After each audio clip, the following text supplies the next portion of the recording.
हिंदी में यूपीएससी की तैयारी से संबंधित प्रोग्राम्स को देखने के लिए सब्सक्राइब करें स्टडी IQIAS हिंदी। सिंधु घाटी सभ्यता के रहस्यों से कई सारे पर्दे हटे हैं, लेकिन एक ऐसा रहस्य है जिसके ऊपर से पर्दा हटने का नाम नहीं ले रहा। मैं बात कर रहा हूं सिंधु घाटी सभ्यता में प्रयुक्त की जाने वाली लिपि के बारे में, स्क्रिप्ट के बारे में। दोस्तों, आज तक इस लिपि को पढ़ा नहीं जा सका है और ये एक बड़ी वजह है जिसके चलते अभी हाल ही में तमिलनाडु के मुख्यमंत्री जी ने ये घोषणा की है कि जो भी व्यक्ति या संगठन इस लिपि को पढ़ेगा उसे $1 मिलियन की राशि दी जाएगी। रुपए भी नहीं, $1 मिलियन की राशि दिए जाने की बात की जा रही है। और इसी संदर्भ में अभी हाल ही में तमिलनाडु के ही स्टेट डिपार्टमेंट ऑफ आर्कियोलॉजी के द्वारा ये भी एक संकेत किया गया है, इंडिकेशन दिया गया है कि हमने कुछ ऐसी आकृतियों की जांच की है, कुछ ऐसी आकृतियों को खोजा है जिसकी जो समरूपता है, जो सिमिलरिटी है, वो सिंधु घाटी सभ्यता से मिलती जुलती हुई लग रही है। अब इसमें कितना सटीक दावा दिखता है, कितना इसको लेकर के आगे सफलता मिलती है, ये तो आगे आने वाले समय में ही पता चलेगा। तो यहाँ पर इसी न्यूज़ को मेंशन किया गया है कि graffiti marks from Tamil Nadu are similar to Indus valley civilization. अब ये आगे वाले समय में देखा जाएगा कि इसमें कितनी सच्चाई है, क्या इसमें जो शोध अनुसंधान किए जा रहे हैं वो सटीक हैं या फिर नहीं है। इसके अलावा मैंने आपको बताया कि स्टालिन साहब के द्वारा, जो तमिलनाडु के मुख्यमंत्री जी हैं, $1 मिलियन की राशि की घोषणा की गई है जो भी सिंधु घाटी सभ्यता की इस लिपि को पढ़ देगा। समझिए कि कितनी बड़ी बात है। हमारे देश की प्राचीनतम सभ्यता की लिपि अभी तक पढ़ी नहीं जा सकी है और ये एक बड़ी वजह है जिसके कारण इस सभ्यता की कई सारी विशेषताओं से अभी तक हम अनभिज्ञ हैं। जो भी हमें जानकारियां मिलती हैं इस सभ्यता को लेकर के, वो प्राचीनतम साक्ष्यों से मिलती हैं जो विभिन्न हड़प्पाई स्थलों से मिले हैं, जैसे कि अन्नागार, स्नानागार, नर्तकी की मूर्ति, पुजारी की मूर्ति। ये सभी जो पुरातात्विक साक्ष्य हैं, इसके आधार पर ही इनके बारे में कुछ आकलन हमें समझ में आता है। अदरवाइज जो स्क्रिप्ट है, इस स्क्रिप्ट को अभी तक पढ़े न जाने के कारण इसकी कई सारी विशेषताओं को अभी भी जाना अभी बाकी है। दोस्तों, यहां पर मैं आपको यह भी बता दूं कि सिंधु घाटी सभ्यता की मोहरों में कुछ ऐसे चिन्हांकन है, कुछ ऐसे अंकित हमें जानकारियां मिलती हैं जो ये दर्शाती हैं कि शायद ये कहीं ना कहीं उसी हड़प्पाई लिपि को इंडिकेट करती है। यहां तक कि सिंधु सभ्यता के एक खास स्थल धौलावीरा से एक बड़ा सा प्लेट मिला है, बड़ी सी पट्टिका मिली है जिसमें लगभग 7, 8, 10 अक्षर इस तरीके से लिखे हुए हैं, वो अंकित हैं। और उसको लेकर के शोधकर्ताओं में, पुरातत्ववेत्ताओं में एक उत्सुकता रहती है कि इस लिपि को यदि पढ़ लिया जाए, इसमें जो लिखा हुआ है उसको यदि समझ लिया जाए तो कहना ही क्या। अब एक सवाल ये उठता है कि सर, इस लिपि को क्यों नहीं अभी तक पढ़ा जा सका है? इसमें ऐसी क्या खास बात है कि अभी तक इसको पढ़ा नहीं जा सका है?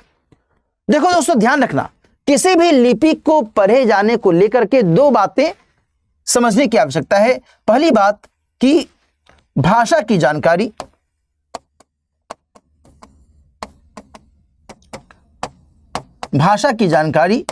और लिपि की जानकारी। अब यहां पर 3 कंडीशंस उभरते हैं। पहला कंडीशन कि यदि आपको भाषा की जानकारी है और लिपि की जानकारी नहीं है तो भी संभावना है कि आप उस लिपि को पढ़ सकते हैं।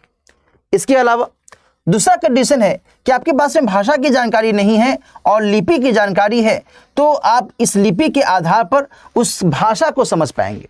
लिपि का मतलब क्या होता है कि आप जो बातें लिख पाते हैं, अभिव्यक्त कर पाते हैं लिखते हुए। जो मैं बोल रहा हूं वो लिपि तो नहीं है ना, वो एक ध्वनि है। लिपि तब है जब हम उसे लिख रहे हैं, स्क्रिप्ट तब है जब हम उसे लिख रहे हैं, है ना। तो यहां पर जब हम इसी चीज को लिख रहे हैं तो फिर इसी चीज को बोल रहे हैं, लिख रहे हैं, और इससे हमें एक अंदाजा मिलता है, एक आइडिया मिलता है कि ठीक है साहब, ये क्या कहना चाहता है। एक ऐसा कंडीशन भी है कि जब भाषा की भी जानकारी नहीं है और न ही लिपि की जानकारी है ना। हम जो बातें बोल करके अभिव्यक्त कर पा रहे हैं वो ध्वनि के माध्यम से, भाषा के माध्यम से अभिव्यक्त कर पा रहे हैं, और जो हम लिख रहे हैं वो लिपि के तौर पर हमें समझने में आता है। जैसे कि यदि मैं हिंदी भाषा की बात करूं तो हिंदी भाषा हम लोग बोल रहे हैं, लेकिन हम जब लिखते हैं तो उसे कहा जाता है देवनागरी लिपि, है ना। हम लोग ये नहीं कहते कि देवनागरी लिपि हम बोल रहे हैं, हम उसे लिखते हैं। ये क्लैरिटी हो जानी चाहिए। तो यहां पर जो तीसरा कंडीशन है वो बहुत अधिक रिजिड, बहुत अधिक कॉम्प्लेक्स हो जाता है, जटिल हो जाता है, और यहां पर न आपको भाषा की जानकारी है, न आपको लिपि की जानकारी है, तो फिर आप उसको कैसे स्टडी करेंगे, कैसे आप उसके बारे में समझ विकसित कर पाएंगे। ये एक चैलेंज है सिंधु घाटी सभ्यता की लिपि के साथ, ये एक बहुत बड़ा चैलेंज है। ठीक है जी। दूसरी बात कि द्विभाषीय अभिलेख यदि रहता है, द्विभाषीय अभिलेख मतलब एक भाषा में लिखा गया अभिलेख और एक और भाषा में लिखा गया अभिलेख, और सेम बातें यदि दो अलग अलग स्तरों पर लिखी गई हैं तो फिर उसके आधार पर तुलना करते हुए यह पता लगाने की कोशिश की जाती है कि अच्छा इसमें क्या बातें लिखी हुई हैं। दोस्तों, सिंधु घाटी सभ्यता की समानांतर एक बहुत ही महत्वपूर्ण सभ्यता के बारे में हम लोगों को जानकारी मिलती है, जो मेसोपोटामियाई सभ्यता है, जो आज के इराक से संबंधित है।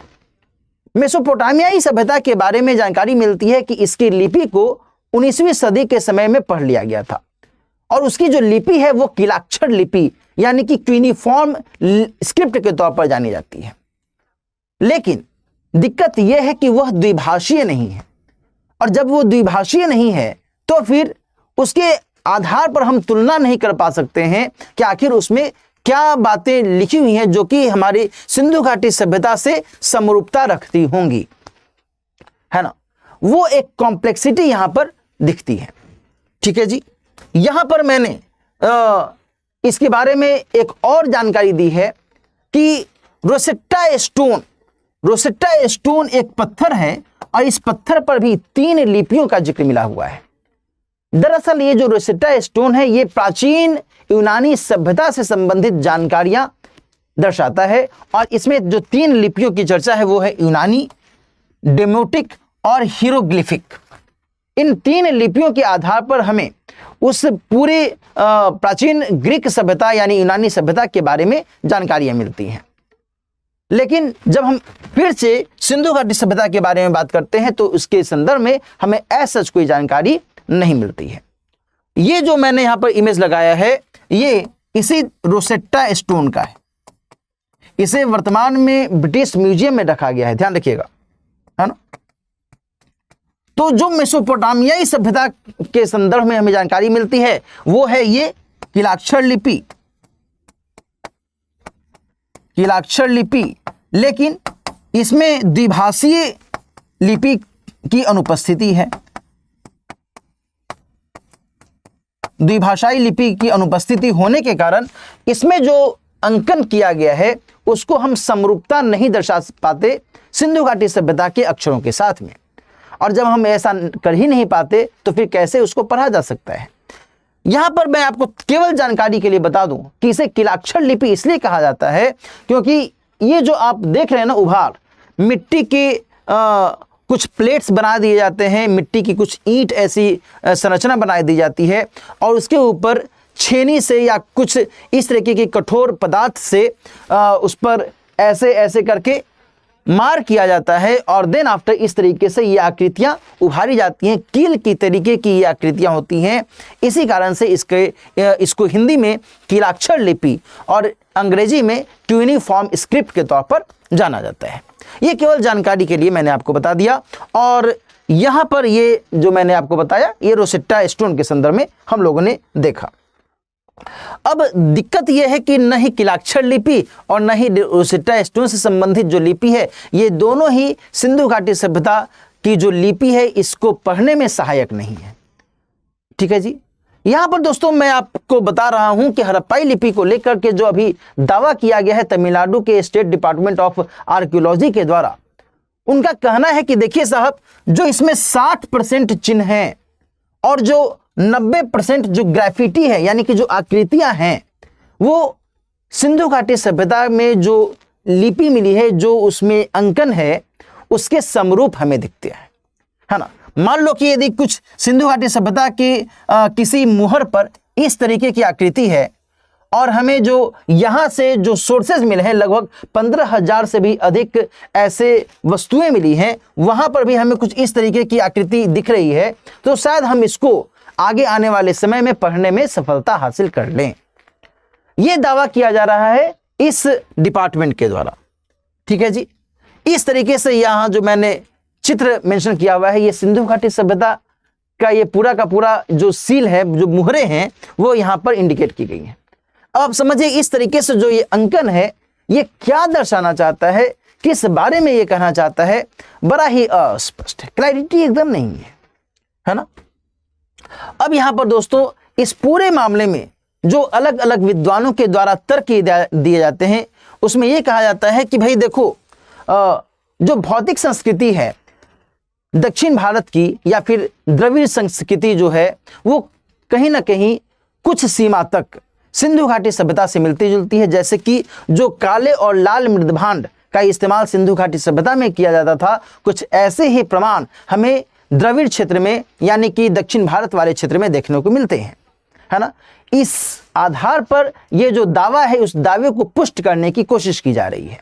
वहीं दूसरी तरफ इनका यह भी कहना है, Tamil Nadu state department of archaeology का यह दावा है कि देखिए साहब, जो सिंधु घाटी सभ्यता की लिपि है, ये लुप्त नहीं हुई है, बल्कि ये रूपांतरित हुई है, नए रूप में पेश हुई है, और वही जो रूपांतरण है संभवतः हमें अभी मिल रहा है। और यदि हम इसको पढ़ लेंगे तो शायद सिंधु घाटी सभ्यता की लिपि को भी आगे आने वाले समय में पढ़ लेंगे। अभी तो देखना होगा कि क्या होता है।